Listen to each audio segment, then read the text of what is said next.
अस्सलामुअलैकुम। मोहम्मद अज़ीज़ सिद्दीक़ अपने programme political diaries के साथ हाज़िर खिदमत है। अगला हफ़्ता शुरू हो गया 19 मई 2025 और पीर का दिन है। ऑफिशियल सीक्रेट एक्ट क्या नून लीग सोशल मीडिया पे या उनकी तरफ जो अफवाज है पाकिस्तान के हवाले से वो बात कर रहे हैं, क्या वहाँ लगेगा कोई या पीका का इतलाक़ होगा? नरेंद्र मोदी या भारत की अगली कोशिश क्या है कि वो क्या करना चाहते हैं? क्या अमरीकी F-16 तैयारा फ़ेल हो चुका हुआ है? और किस मुल्क ने IMF से जान छुड़ाई? क्या हम कर सकते हैं? $1 मिलियन सवाल है जिसका जवाब हमने ढूंढ रहे हैं। और क्या अदलिया आपको आइंदा दिनों में आज़ाद नज़र आएगी? बड़ा मुश्किल सवाल है। अदलिया आज़ाद नहीं है। 26वीं आईनी तरमीम में अदलिया के पर काट दिए हैं, अदलिया को बांध के रख दिया है। और यहाँ जजेस जो सियासी तौर पर हैं वो कहीं ना कहीं से पता चल जाता है उनका तरीका कोर्ट कंडक्ट करने का, रवैया, किन लोगों को रिलीफ़ देना है, किन लोगों को रिलीफ़ नहीं देना, और किन लोगों के साथ ज़्यादतियाँ करनी हैं। और उसमें अगर मुझसे पूछते हैं तो चीफ़ जस्टिस साहिबा या चीफ़ जस्टिस साहब जो हैं उनका किरदार बड़ा अहम है। ये समझते नहीं हैं कि अल-आदिलो अल-वकीलो रब की सिफ़ात है। दोहरा एहतसाब होना इन जजेस का। अगर किसी को कुछ शर्म और हया हो तो इस बात को समझे और सीखे कि जजेस ने एहतसाब दुनिया में भी होना है और आखिरत में भी होना है। यहाँ तो डंडी मार जाएंगे, आपका ख्याल है डंडी मारेंगे, मेरे रब को नहीं पता। जिस तरह के आप फैसले लिखेंगे, जिस तरह के दरवाजे बंद करेंगे। मैंने बहुत पहले कहा कि यहाँ लाहौर हाई कोर्ट में दरवाजे इंसाफ के बंद किए जा रहे हैं, पब्लिक इंटरेस्ट के लिए दरवाजे बंद किए जा रहे हैं। पहले यहाँ धक्के खाएं जाकर, ग्रीवेंस रिड्रेसल पटिशन के लिए जाएं, महकमा में जाकर धक्के खाएं, वहाँ जलीलो खार हों। वो लोग अदालतों के आता इसलिए है कि वहाँ पर या तो निज़ाम ऐसा दे दें, आप मुकदमा दर्ज हो जाता है यहाँ पर। कभी वर्किंग करके देखें ना ज़रा, मुकदमा दर्ज होता है यहाँ नहीं दर्ज होता मुकदमा, यहाँ कनेक्शन नहीं मिलता आपको, या बिल ठीक नहीं होता आपका, या टैक्स ठीक कैलकुलेशन नहीं होती है। यहाँ अस्पतालों में जो हाल है, मुलाजमतों के जो हाल है, वो अदालत सिर्फ अदालतों पे है। और पाकिस्तान में अदालती निज़ाम में पब्लिक इंटरेस्ट ने बड़ा एक रोल प्ले किया है। लेकिन हुकूमत वक्त को ये होता है कि पब्लिक इंटरेस्ट बिल्कुल ना हो, उनके ख़िलाफ़ कोई पटिशन ना हो। आप देखें अखबारी इश्तिहारात क्या किया है, और मैं नाम नहीं लूँगा, मुझे तो पता चल गया हुआ है कि इस हुकूमत को बचाने के लिए कितने जजेस काम कर रहे हैं। और वो सारे केसेस देख लें, आपको अंदाज़ा हो जाना चाहिए कि जो मेरिट पे बनते हैं वो कहाँ हैं। वो चंद मखसूस जजों के पास लगते हैं केसेस, और मार्किंग का निज़ाम ऐसा बना दिया है। वो किस दिन खुल के बताऊँगा सारी बातें, मुझे तो बहुत सी चीज़ें पता हैं। मेरे दरवाजे बंद करने की क्या कोशिशें हुई, क्या हमें नहीं पता? हमें भी अंदाज़ा है, लेकिन चुप रहते हैं कि मैं ज़ातियात की जंग नहीं बनाना चाहता। यहाँ मेरा काम पब्लिक इंटरेस्ट करना है। और पिछले दिनों एक हमारे दोस्त हैं, नदीम से बड़ी ज़्यादती की उनके केस के हवाले से। बच्चा बड़ी मेहनत आदमी करने वाला है, उस पर जुर्माना कर दिया है 10 लाख रुपए का। किस बात का 10 लाख का जुर्माना जी? यानी वो गया है इंफॉर्मेशन वाले महकमे के पास, तो क्या गलत करने गया और वो इन्फॉर्मेशन ले रहा है? हक है उसका बुनियादी, या क्या एक्सेप्शन थी तो ना देता इन्फॉर्मेशन सारी। तो अगर आ भी गया है उस फैसले में, अगर बात ऐसी आ गई है, कोशिश कर रही है, वो दरवाजे खटखटा रहा है, तो दरवाजे तो ना बंद करें ना। आप तो दरवाजे बंद कर रहे हैं। हुकूमतों को पूछे ना, कभी किसी अदालत ने पूछा या हॉर्स एंड कैटल शो पे कितना पैसा लगा है? 60 सफ़े के इश्तिहार लगे, पटिशन दायर कर ली है, कुछ हुआ है यहाँ पर अदालतों के अंदर? और जिन जजेस के पास गए हैं वहाँ से आप अंदाज़ा लगा लें क्या कहानी आपके सामने हम रखें। शर्मिंदगी की बात है। चलें अगली बात की तरफ चलते हैं। नून लीग की तरफ से अफवाज पाकिस्तान पर हमले जारी हैं। ऑफिशियल सीक्रेट एक्ट अभी भी मुतवज्जो होता है। उस्मा बुखारी के बाद आपने देखा एक और बयान सामने आई है, बयान स्पीकर याद सादिक का था। याद साहब फरमाते हैं कि जंग में हदायत नवाज शरीफ की थी। हंसने को दिल करता है। चलें, कोई मोदी के ख़िलाफ़ तो कोई ऐसी बात की नहीं अभी तक, और जवाब दे नहीं सके। मोदी का जो यार है गद्दार है, गद्दार है। आमों की पेटियाँ, साड़ियाँ, कहाँ कहानियाँ बताएंगे। सज्जन जिंदाल, गुलबशर यादव, क्या हम कहानियाँ बताएं आपके सामने। DGI इस पर का बयान है कि हम हुकूमत की हदायत पर हम बात करते हैं, या आखिर शहबाज शरीफ के हक़ में क्यों नहीं की जा रही?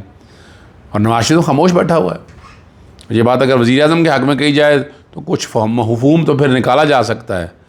मगर नवाज शरीफ के मुतालिक ये बात अनोखी लग रही है और ये ऑफिशियल सीक्रेट एक्ट की खिलाफ वर्जी अगर है ऐसा तो लें हम पार्लियामेंट को एतमाद में ले गए हम पार्लियामेंट के सामने बनाए इसके ऊपर एक कमीशन जो बात तहकीक करके बताए कि कौन सी हदायत थी और क्या कुछ किरदार था, सामने आना चाहिए। अमरीकी F-16 के लिए ख़तरा हो गया। J-10C जो है चाइनीज़ का, और मैंने बहुत पहले कहा था कि इनकी इंटेलिजेंस और चाइना बहुत आगे है इस हवाले से और कई दहाइयों से आलमी हथियारों की बरामदात में एक नुमायाँ मुकाम रखता है F-16 जो है पाकिस्तान ने, आप देख लें। और J-10C की बढ़ती हुई मकबूलियत के जब ये ख़तरे में है, 2024 में अमेरिका ने नेटो तादिया से तुर्की को भी F-16 तैयारे $23 से ज़ायद में फ़रोख्त किए थे, जो उसकी दवाई बरामदात का बड़ा हिस्सा था। अगर चीन F-16 की आलमी फ़रोख्त में कमी लाने में कामयाब हो जाता है तो ये अमेरिका की दफाई सनत के लिए एक बहुत बड़ा माली धचका होगा। लेकिन दूसरी तरफ हम देखते आए हैं कि अमेरिका ने अरब ममालिक के लोगों से कितने पैसों का ये कॉन्ट्रैक्ट सारे किए।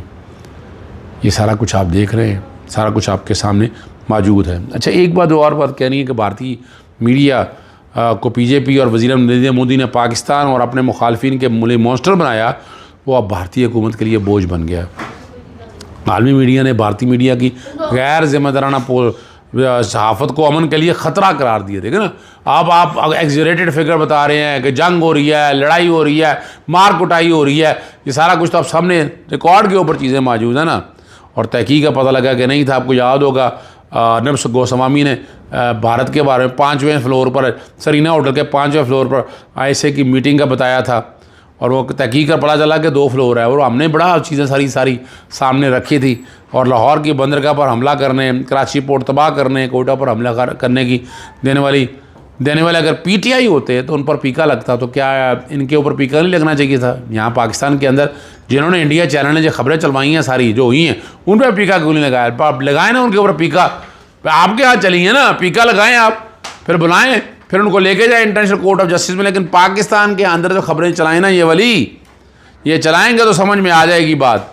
अच्छा हाँ, वो एक बात और रह गया, मोहसिन बेग ने भी नई कहानी अब गढ़ी है वहाँ, और कहते हैं पाक भारत जंग और कशीदगी के दौरान नवाज शरीफ खामोश क्यों था? सियासी मुखालिफ ने तो उसको मोदी का यार से पता नहीं क्या क्या खिताब दिए थे।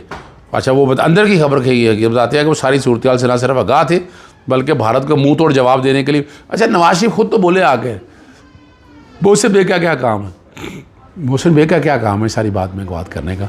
नवाज शरीफ खुद आगे बोले, वो आकर बताए ना कि क्या है, क्या कहानी है। तो अखबार वज़ीर-ए-आज़म बताया, अगर वो आसपास है न अल्लाह रखा मोहम्मद बूटा चरण दीन, वो बैठे बातें करे तो ये मुनासिब तो नहीं है किसी भी तरह से। और वो तो बिस्ताता कहते हैं कि वज़ीर-ए-आज़म हाउस में होने वाले इजलास में मियां नवाज शरीफ मरीम नवाज़ मौजूद थे, जहाँ उन्हें तमाम सहूलत से आगाही दी गई है। बहरहाल चलें, 3 माह कबल जब तैयब उर्दगान पाकिस्तान आए तो इस्लामाबाद उनके नाम से एक फ़्लाई ओवर मनसूब किया गया और 3.6 अरब लागत उस पर आई थी। और इस्लामाबाद में बारिश का सबब एक हिस्सा बैठ गया। और इस बारे में हमारे दोस्त शमशाद मागर ने बड़ी वजाहत के साथ प्रोग्राम किए, बार बार जिक्र किया कि ये हाल है उसका। लेकिन अब कौन लेगा इस पर? अब नैब तो बैठ गया हुआ है, नैब तो कंप्रोमाइज़ है, नैब में कौन करेगा यहाँ पर? ठीक है ना जी। लेकिन हमने देखा कि यहाँ क्या क्या कुछ हुआ, पेंट करवाया, बहुत सी बातें ऐसी हुई और हमने सारा मामला देखा। लेकिन आपने देखा कोई नैब जागा, कोई एंटी करप्शन जागा, कोई महकमा ऐसा जागा हो तो ज़रूर बताइएगा।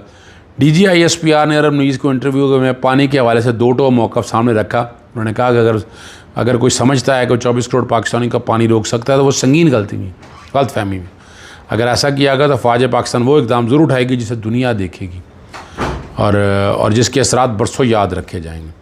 और उम्मीद है वो वक्त ना आए, लेकिन अगर आया तो इसका जवाब ऐसा होगा जो तारीख़ में नक्श हो जाएगा। हमारे दोस्त उमैर वॉइस ऑफ अफ्रीका के मुताबिक नाइजीरिया ने ये जिक्र उन्होंने किया है, कोरोना वबा के दौरान IMF से $3 अरब 40 करोड़ का कर्ज़ा लिया। मुकर्ररा वक्त से कबल ये अदायगी मुकम्मल करके कर्ज़ से आज़ाद मुल्क बन गया। उसके बाद अगर हमारे हुक्मरान शर्म ना करें तो वाज़ेह हो जाइए उनकी तरजीह नहीं है। ये है स्टेट्समैनशिप होने का, और ये है मौजूदा अभी हुकूमत ने अब तक क्या की है। कोई स्टेट्समैन होने के हवाले से खबर हो तो ज़रूर बताइएगा। अब हमसे झूठ तो नहीं बोला जाता, हम तो जो आप समझते हैं अपनी अक्ल और दानिश के मुताबिक वो सारी बातें करते हैं जो हम समझते हैं हक़ और सच के हवाले से। लेकिन हम किसी गलत बात को सपोर्ट नहीं करेंगे। इजाज़त चाहता हूँ। अस्सलाम वालेकुम, अल्लाह हाफ़िज़, पाकिस्तान जिंदाबाद।